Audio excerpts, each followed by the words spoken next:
Bayangin lo kena wabah, tapi wabahnya menari yang bikin lo nari di tengah jalan tapi nggak bisa berhenti. Kaki lo berdarah, jantung lo berdegup kencang, tapi tubuh lo terus bergerak melampaui kemauan lo. Dan ini tuh bukan film horor ya. Ini benar-benar terjadi di tahun 1518. Semuanya dimulai di Strasbourg, Prancis sekitar bulan Juli. Strasbourg ini dulu bagian dari Kekaisaran Romawi Suci lah. Ada seorang perempuan, wanita nih bernama Frau Trovea. Dia tiba-tiba turun ke jalan dan mulai menari sendirian tanpa musik, tanpa alasan. Dia pokoknya menari selama 6 hari penuh. Dalam seminggu ada 34 orang lainnya bergabung. Dalam sebulan ada 400 orang yang terjebak dalam kegilaan tari ini di bawah terik matahari musim panas. Kondisinya tuh mengerikan banget.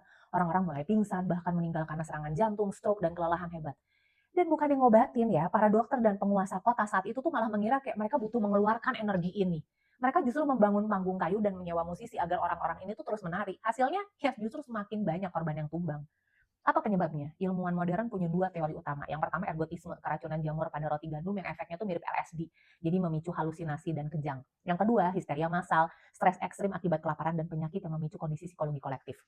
Tapi nggak ada satupun teori yang benar-benar menjelaskan bagaimana ratusan orang bisa memiliki daya tahan fisik untuk menari berhari-hari hingga tewas. Anehnya lagi, fenomena ini tuh berhenti secara misterius, sudah hilang gitu aja setelah beberapa bulan. Meninggalkan sejarah sebagai salah satu wabah paling aneh yang pernah tercatat. Peristiwa ini didokumentasikan dengan baik dalam catatan balai kota, catatan gereja, dan catatan medis setempat sehingga ini dipastikan bukan sekedar legenda urban. Kalau lo ada di sana kira-kira lo bakal ikut nari atau lari? Dan kira-kira kalau ini kejadian di Indonesia, tetap dibilang histeria massal atau berubah jadi kesurupan massal ya? Cerita ini gue ambil berdasarkan berbagai sumber terbuka untuk awareness bukan glorifikasi. Lana Radora pamit, yo solo cuento la historia. Bye-bye.